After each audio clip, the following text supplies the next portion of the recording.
Josette has already introduced my topic, which is China has politics too. The impact of China's domestic politics and China's domestic economic policy settings on the future of US-China relations. For those of you who wish to look at a formal text of these remarks, they'll be up on our website later today. It runs to about 7,500 words. So if you can't sleep tonight, grab a copy of my text and a glass of scotch and it'll send you off very quickly indeed to sleep. But this will be a quick 20-minute snapshot of what's in those remarks. Two political events dominated the world in the course of October, November this year. One we all know about. It was a certain election in a country called America, which had a certain outcome in terms of the election of Joe Biden and the defeat of Donald Trump.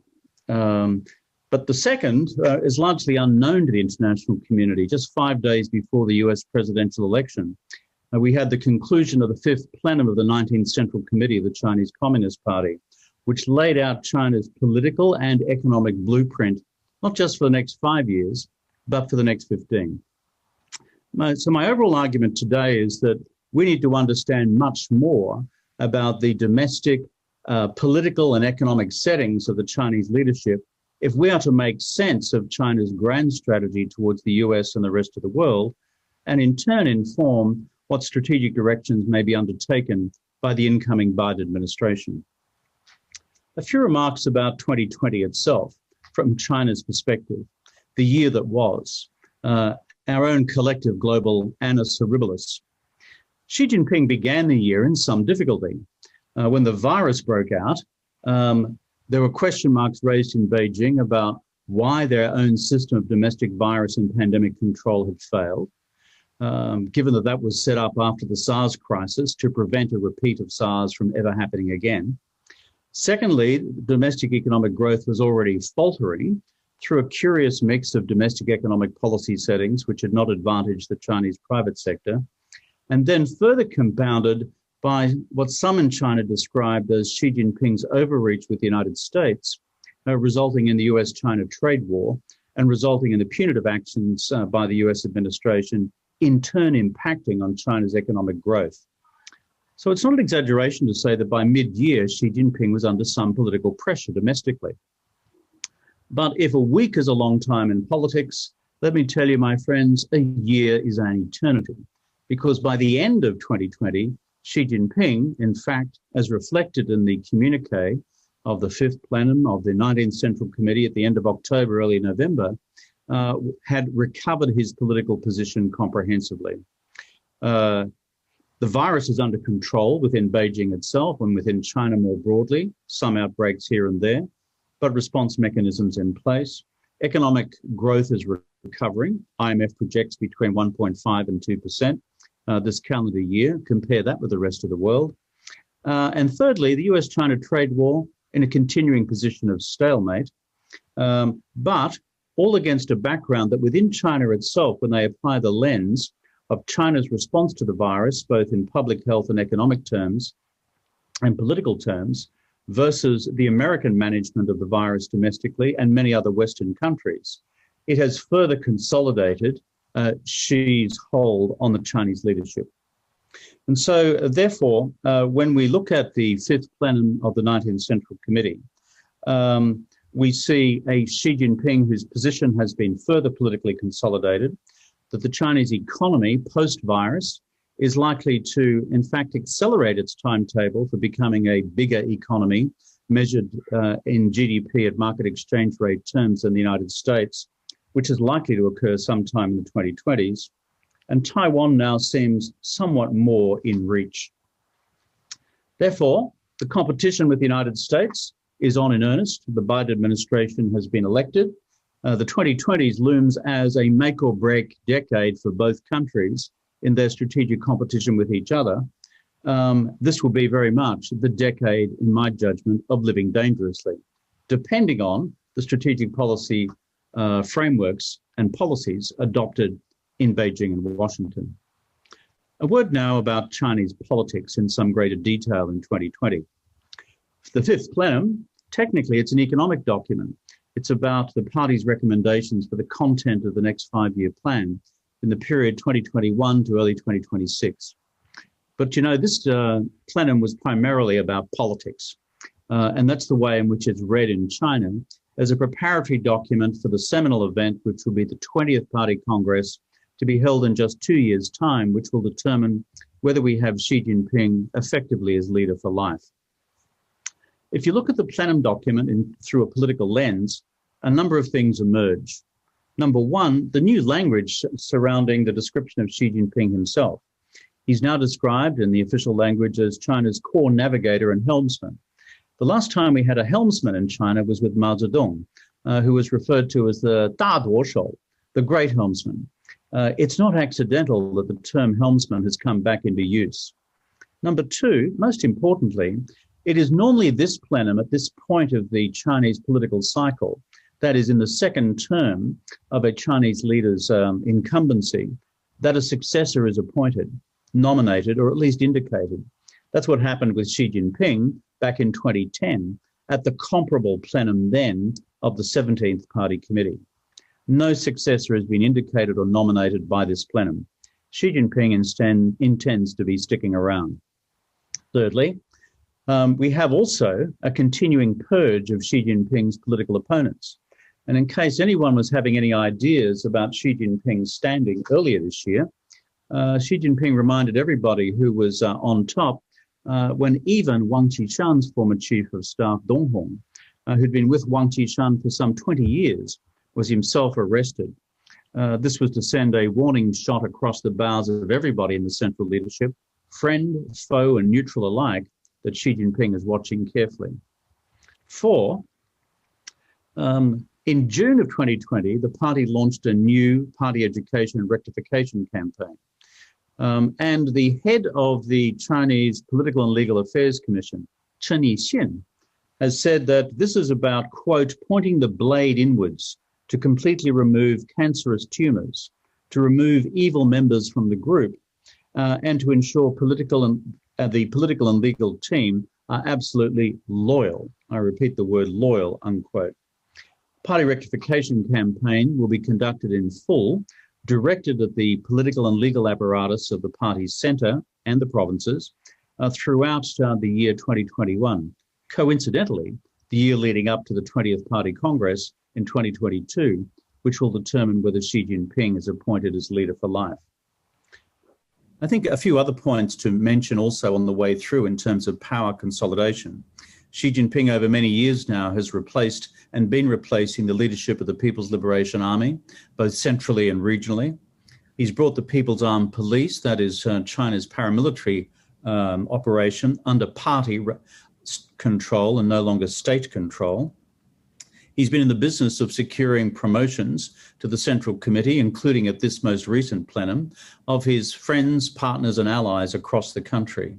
The new party secretaries being appointed from provinces like Hubei, from Zhejiang, from other provinces as well, the governors of Shanghai and other parts of the country, all of whom are close allies. And a final point in this overall picture is that in this party plenum, we have for the first time a dedicated section in the plenum report pointing to the fifth five-year plan, dedicated explicitly to the question of national security. In fact, the language that is now used on national security is as follows. Security is the premise for all development, quote unquote. And this is about an expansion of the powers of China's security apparatus. And so for those reasons, therefore, we have a significant entrenchment of Xi Jinping's power. What does it mean for the long term? Again, the plenum document has celebrated the success of China realizing its first centenary goal, and that is the elimination of poverty and to achieve a standard of living which is relatively well off for the Chinese people by the centenary of the Chinese Communist Party in 2021. The party was founded in 1921. Tick, that's achieved. The second goal was supposed to be the centenary of the establishment of the People's Republic in 2049, when China would become a fully developed economy. Of course, that remains on the books as the next goal. But most importantly, we now have an intermediate goal of 2035.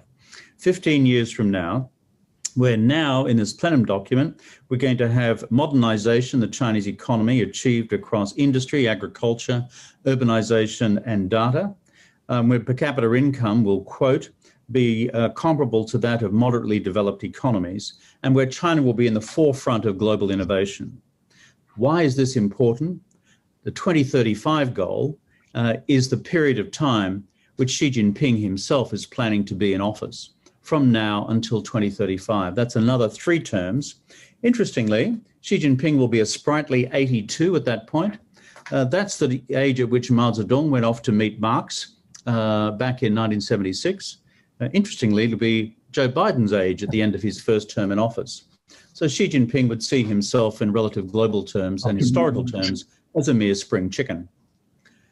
So much for politics. Let me now spend 5 or 7 minutes or so on the economy.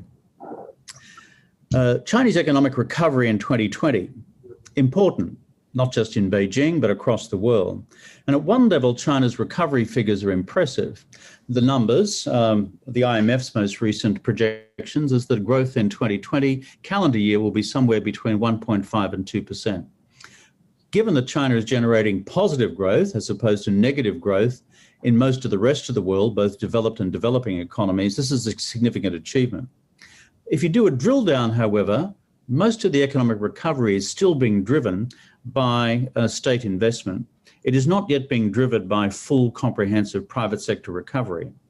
And if you're driving it by state investment, the bottom line is that means that you are further accumulating public debt. And prior to this crisis, Chinese debt to GDP ratio already stood at 310% of GDP. There's a further point about where the Chinese economic policy debate has stood going into this crisis. And that is there has been some stagnation over the last 5 years in China's domestic market-based economic reform program. This was announced as a party blueprint way back in 2013. But after the Chinese domestic financial crisis of 2015, the pace and intensity and direction of China's market reform program has slowed to a standstill. One exception, the continued reform of Chinese domestic capital markets, and that's been driven by China's need to continue to attract inbound capital for China's medium to long-term future. So what about this plenum? What did it do differently on the economy that we should pay attention to? 2 big things stand out. One is it formalized a new China economic development model, which goes by the curious term, quote, the dual circulation economy, the DCE. The dual circulation economy will now enter the vocabulary of all of us trying to understand contemporary developments in the Chinese economy. And in some respects, it represents a replacement concept for 40 years of what was the previous overarching principle of reform and opening. It's the China's new development pattern, to use the Chinese language directly. That's the first significant outcome, and I'll come to its detail in a minute. The second is that China has doubled down in this document of the plenum on state-driven technology policy, high technology policy. So what's this dual circulation economy idea all about? Think of it with 3 component parts. It's a greater dependence on Chinese domestic rather than external demand to drive future Chinese growth and prosperity. Well, to some extent, that's been around for a while as a Chinese concept, but it's now being accelerated. Second, and a corollary, less dependency on exports as a driver of Chinese domestic growth. And thirdly, and most importantly, to leverage access to China's massive domestic market to global firms in order to secure capital inflow from the rest of the world, and therefore, hence, China's continued liberalization of its own domestic capital markets. These 3 components we need to bear in mind when we hear the word dual circulation economy. Dual in the sense of domestic demand, external demand, and then thirdly, using the gravitational pull, Xi Jinping's word, not mine, of China's domestic economy to leverage foreign firms to deliver continued inbound capital flow into the Chinese market. So the question arises to why is Xi Jinping doing this? And I think that's an important question for us to understand. In part, it's an acceleration of what Xi Jinping has been discussing now for the last 2 years since the onset of the US-China trade war, which is a greater Chinese doctrine of, quote, national self-reliance. 自力更生. What does it mean? Essentially, it's driven by three things. One, China's growth model, no longer being hostage to the state of the global economy and external demand for Chinese exports and product and services. Two, national self-sufficiency in Chinese technology, given the Huawei experience and China's sense of deep national exposure to the future ability to secure semiconductors into Chinese domestic supply chains. And three, greater national self-reliance in terms of finance and currency. And that is an unfolding script. And that is because China fears in the future, given the strategic deterioration in the US-China relationship, that it, like other countries in the future, will experience the weaponization of the dollar against it, the weaponization of finance against it, and even the possibility medium term of financial sanctions being directed against the Chinese state, not just individuals. And so therefore, it forms part of what Xi Jinping has earlier described in an internal speech last year of preparation for, quote, 30 years of protracted struggle with the United States, unquote. And it's driven, therefore, by a deep sense of Chinese vulnerability on these questions. If you like, therefore, I define the dual circulation economy, or at least its international dimensions, as kind of like globalization, but with Chinese characteristics. Remember the gravitational pull analogy. I said before that the plenum that has just concluded had two major outcomes. The second is what I describe as Xi Jinping's doubling down on a nationally driven high technology policy. It's called now the National Technology Policy, or in the Chinese term is a new type of national system. For those of us familiar with the China 2025 document released back in 2015, which identified 10 high technology categories where China aspired to be both national and global leaders in by 2025, this is not a retreat from that. This is not simply the maintenance of that. This is a doubling down on that. And you'll find that the categories listed within the new national technology policy are more expansive than before, with even a greater list of numerical targets to be realized. This is to be state-driven, driven by state-owned enterprises, and therefore very much a return to, let's call it, the old school of China's economic development policy. A final word on the economy before I conclude, and that is, what about the Chinese private sector?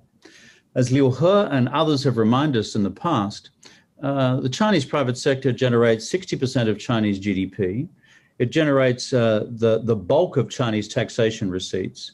It generates about 90% of all new employment in China and nearly 100% of innovation.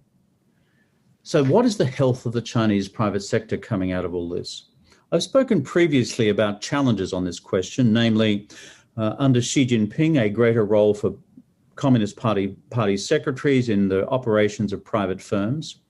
I've spoken previously about the particular application of Chinese domestic credit policy and a predisposition on the part of Chinese state financial institutions to preference SOEs over private firms, large and small. And I've spoken before about Xi Jinping's flirtation with what is called the mixed economy model. That is, mixing equity between private and public firms in the Chinese marketplace. To some extent, we are seeing under Xi Jinping a resuscitation and rebirth of state-owned enterprises. The recent example of the abandonment at party and state direction of the public float of Ant Financial, and whatever story lies behind that, is an important lesson within Chinese domestic economic and business circles, as it is internationally. Why is all this important for the future? It does affect private sector business confidence for the future. Does the business sector, the private sector, continue to believe it has a lot of headroom to move in this new dual circulation economy? Or will they no longer have or not have effective competitive neutrality with Chinese state-owned enterprises, both at home and abroad? And why is that important? It directly impacts China's future growth numbers. I've just reached my 20-minute point, and I will conclude with just one or two sentences more. Very much this plenum, this fifth plenum of the 19th Central Committee, which concluded at the end of October, I think is a turning point in Chinese politics. It's a final confirmation that Xi Jinping intends to be China's leader for the long term, out to 2035. And if I'm a betting man, which all Australians are by birth and predisposition, then I would put my money on Xi Jinping being able, most likely, to achieve that. Second, I also think, though, it's a turning point on elements of economic policy, key elements. Will this mark the final high water mark of, quote, the period of reform and opening? Possibly. Will this new concept of a dual circulation economy and the live idea of national self-reliance within it begin to dominate the period ahead? In my judgment, probably. And what room will that leave for the future growth of the Chinese private sector? I'm uncertain. Either way, these turning points, both in domestic politics and domestic economic policy settings, will of themselves have a profound impact on the future of US-China relations. What could go wrong for Xi Jinping? Well, those of us who've been in politics, the answer to that is anything. There could be a radical polarization of politics in the next 2 years as people fear what will happen to them through the party's internal rectification campaign. Secondly, the Chinese private sector may engage in a private fixed capital investment strike, thereby impacting China's growth levels over time, and therefore undermining the assumptions of the Chinese economy and therefore power of the Chinese state significantly. We could have a system-wide financial crisis that's been predicted for many years and decades now, hasn't materialized yet. There could be a further pandemic. Coronaviruses have a habit of coming back. Or there could be an unanticipated, unplanned for genuine national security crisis or even conflict with the United States. But to conclude in Xi Jinping's own words, as a good Marxist-Leninist, he believes in historical determinism. He believes in historical materialism. He also believes in dialectical materialism. And based on this worldview, he believes that China's time has come, that China continues to be in the ascendant, and that the existing power of the United States is now in decline. So, to conclude, Josette, the ball is now in Joe Biden's court, and I look forward to our discussion. Thank you very much.